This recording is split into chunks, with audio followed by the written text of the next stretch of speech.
Isn't this a husband realizes his wife is the murderer assassin? I can't see her doing Like the insanity. I can't. This is the moment Zach realized his wife, Ashley, His voice is dying. murderer. Police found Taylor Wright, a friend of his wife, lying dead on his property.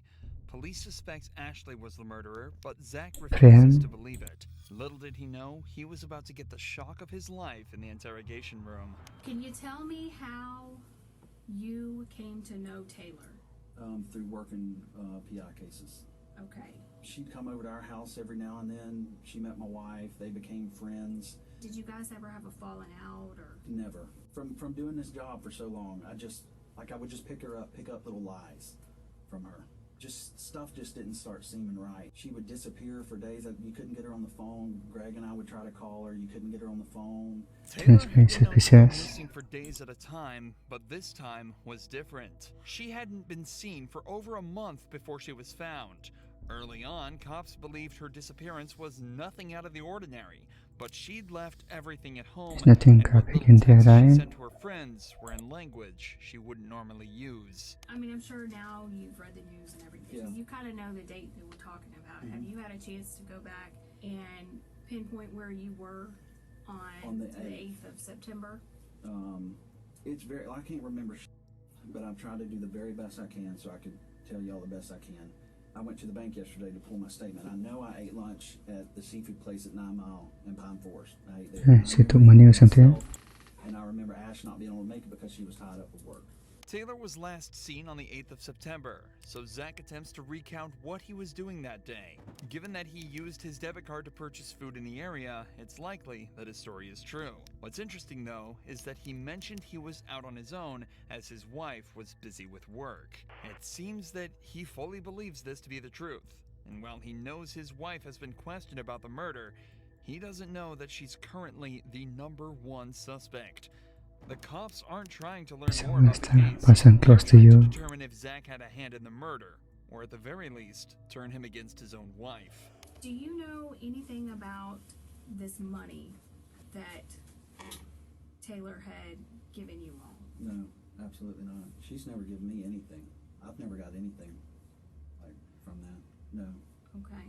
Do you know anything about your finances? No, to be honest. I give her when I work a case or and I got a settlement for my attorney. Doesn't know anything about finance. She takes care of everything. The money the detective is referring to here is a sum of $34,000 that Taylor had given to Ashley for safekeeping. Taylor was going through a divorce and wanted the money away from her own accounts. But instead of putting it in a safety deposit box as promised, records show Ashley put it into her own accounts. By the time Taylor wanted it back, she'd already spent all of it. Coincidentally, All of it? What? Taylor only asked for it back on the 8th of September. To spend If it's not 34,000. already obvious by now, Zach is a very caring person who obviously trusted his wife a lot. I mean, I don't know the So far, timeline, so he's provided solid answers to where he was when Taylor disappeared and his involvement in the couple's finances, equating to almost none. But the detectives have to rule out any involvement whatsoever,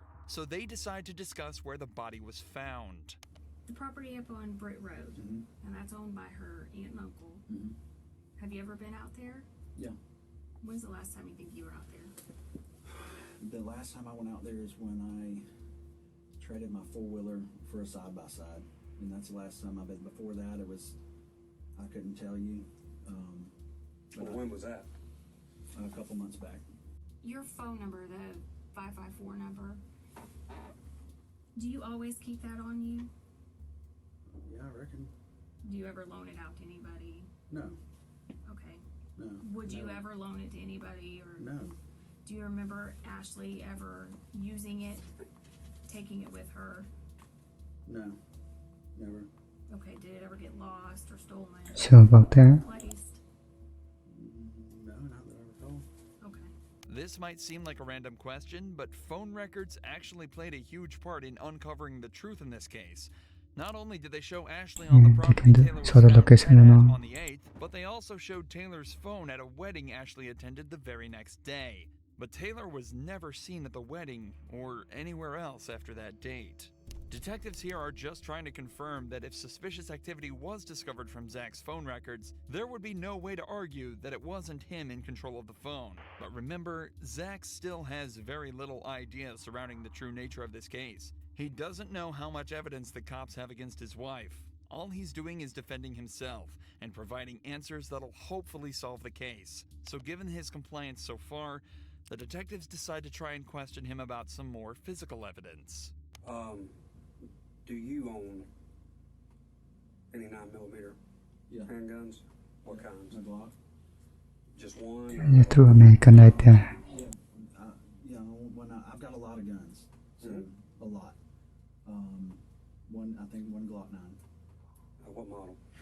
19. 19? Okay. Do you know how Taylor died?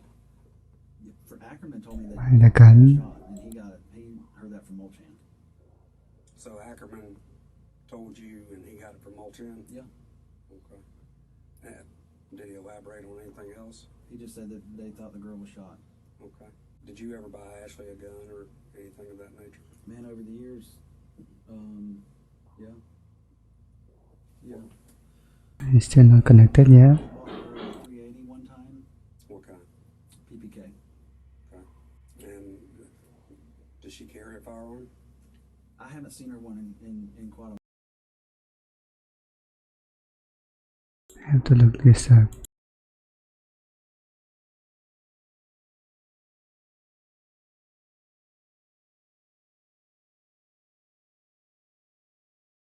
Okay, this is gun they're talking about. Wow. Not at all. Mm-mm. Do you own a 38 airweight? Yes. And that, I mean, she used to, that's the last thing I ever remember seeing her with was a 38 airweight. And that was, I haven't seen her with that in I don't know how long.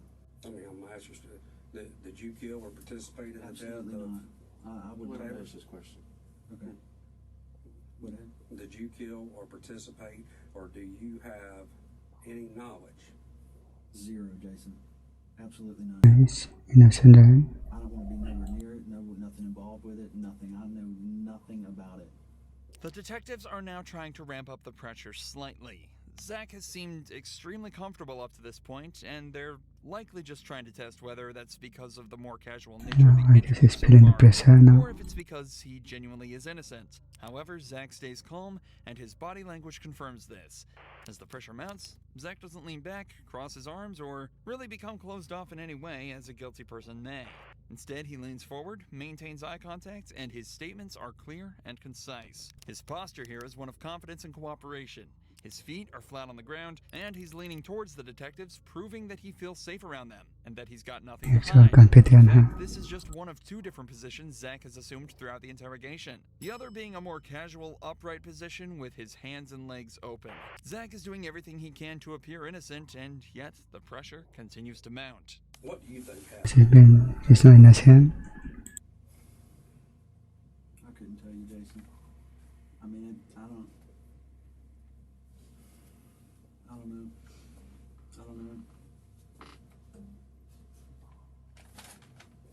I mean, nobody deserves to ever get anything happen to them like that whatsoever. I don't know, buddy.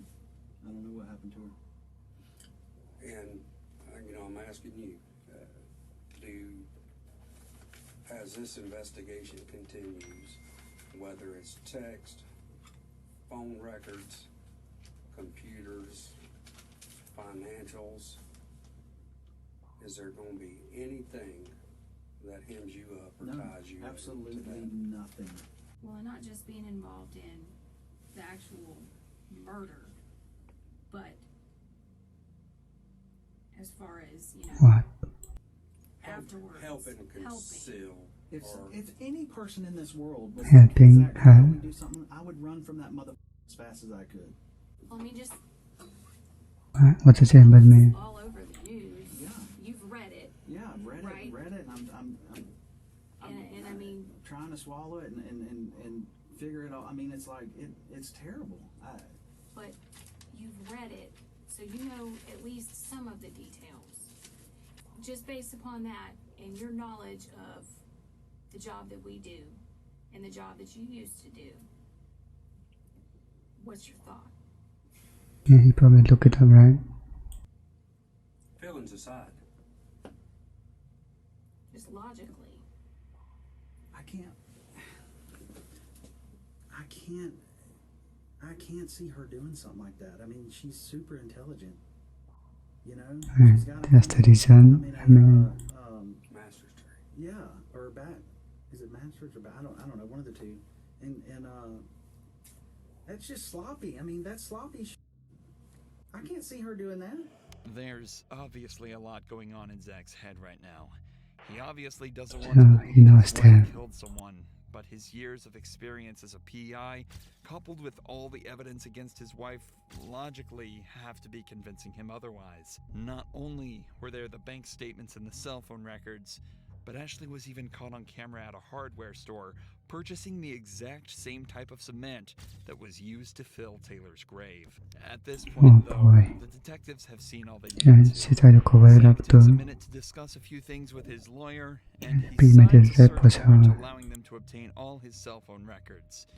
Eventually, Zach is cleared of any wrongdoing and is allowed to return home. His Actually, wife, knows him. however, was a different story. We, the jury, find the defendant, Ashley MacArthur, guilty of first-degree In premeditated that murder imprisonment, as charged in the indictment. Ashley MacArthur was sentenced to life in prison with a mandatory sentence of 25 years Really? and is now serving her time away from her husband behind only bars. 25. So parole at 25 deserves that imprisonment, honestly. She fully knows the intent. Sa birod ba,